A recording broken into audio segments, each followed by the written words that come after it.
Hey everyone, how's it going? Thanks so much for tuning in. Today I'm excited to bring you guys another detailing video. This is a 1989 Chevrolet Beretta GT. It has a 2.8 liter V6, automatic transmission, and I think it's just shy of 160,000 miles or so. I can't 100% tell because a portion of the instrument cluster isn't working, but this car belongs to a friend of mine. He just bought it. It was sitting in a shed, not running for a lot of years. He has since gotten it running. He put a new fuel system on it, new injectors, and it's still far from perfect. It needs more work before it's technically road ready, but the obvious thing that you guys can see and what we're going to be tackling in this video is getting it cleaned up, because this is absolutely disgusting. Every single inch of this car is covered in some kind of dirt or growth, mold, plants, whatever. It's on this car somewhere. So I was like, bro, please let me clean this car for you. I love doing this kind of work. I don't get to do it enough. And I was like, man, I want to make this car look the best it possibly can. So he was like, of course, take it. So here we are. I'd like to give a big thanks, of course, before we start this video, to O'Reilly Auto Parts, Duplicolor, and Scott Home and Auto for supporting this little project. Yeah, I'm going to make this thing look awesome. In addition to a thorough exterior and interior detail, I'm going to refurbish the wheels. I'm going to replace a few parts for him, but again, this isn't going to be perfect. I'm sure we're going to uncover some flaws in the process, but my goal is to make it look the absolute best it possibly can so he can be proud of this thing going down the road. So anyway, there's a whole lot of work to do, so without further ado, let's go ahead and get started.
So far, things are turning out about as expected. The car is far from perfect. I mean, we knew this at the beginning of the video, but once I got all of the crud off of the outside, some of the paint imperfections really started to show themselves more.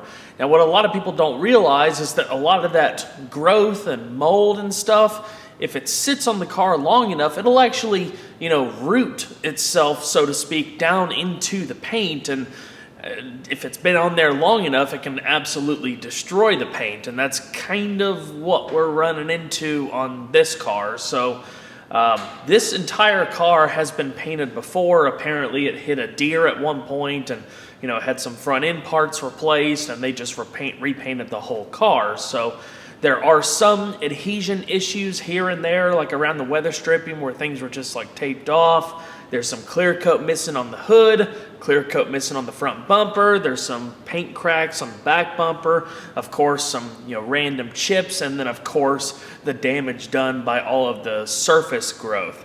And you guys will see this a lot more in depth, like on the deck lid, on the hood, and I've already tried doing little test spots here and there, and it's not coming out. So, like I said at the beginning of the video, my goal is to try to make this car look as good as I can. Typically, with like a full detail, I'll start with a clay bar and then do like a 3-step compound polish and wax. I'm probably not going to go that in-depth with this car just because of what I can see, and my friend is probably going to have this car repainted at some point anyway.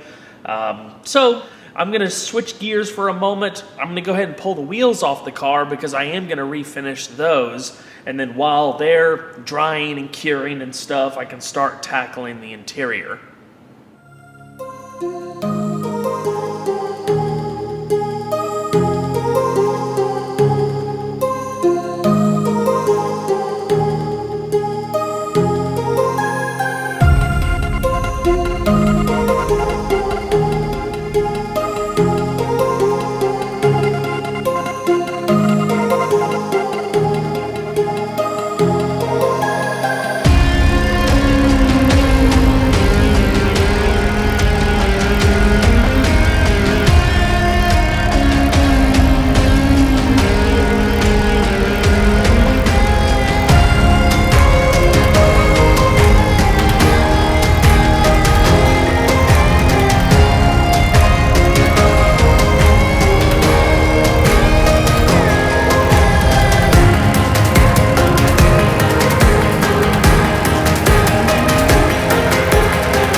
Per request of my friend, I'm going to refinish the wheels the best I can with the tires mounted. I always recommend taking the tires and weights off the wheels if you have the ability, but if you don't, you can still achieve great results if you focus more intently on your prep work. Obviously, you don't want to get overspray on your tires, and if you're wanting to paint the wheels while they're mounted to the vehicle, you're going to want to mask off the backside so you don't get overspray on your brakes. Before getting started, I cleaned and degreased the wheels thoroughly using soap and water, a pressure washer, and finally, Duplicolor prep spray. Being that these wheels had a little surface rust on them, I zoned in on the rougher areas while I was sanding everything down to get rid of any loose materials. In preparing for primer, I applied Duplicolor Rust Fix, which is formulated to neutralize rust and stop it from coming back. It sprays on clear and converts rusty surfaces to a water-resistant, paintable black coating. After letting the rust fix cure for 24 hours, I then applied a few coats of 2-in-1 automotive filler and sandable primer. It provides increased adhesion and corrosion resistance. The high build formula offers higher solids for faster fill-in and repair of minor surface imperfections combined with easier sanding.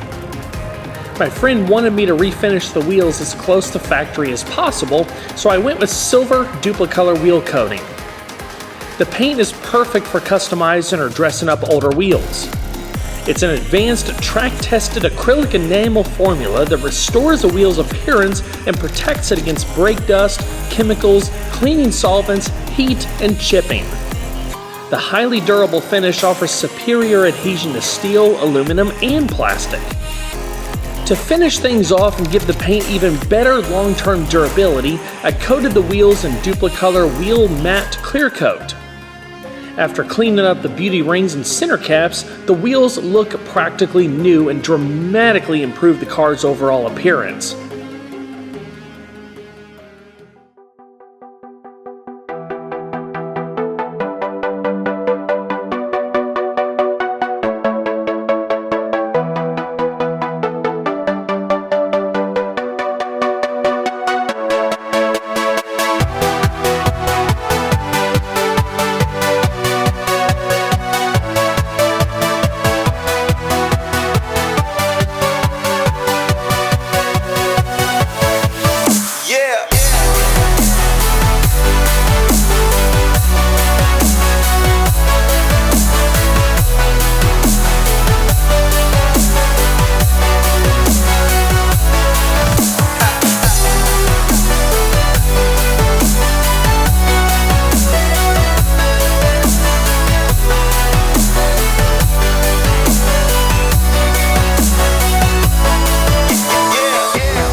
Well, everyone, that's going to wrap it up for this video. I hope you all enjoyed. While this car is far from perfect, I think it turned out awesome.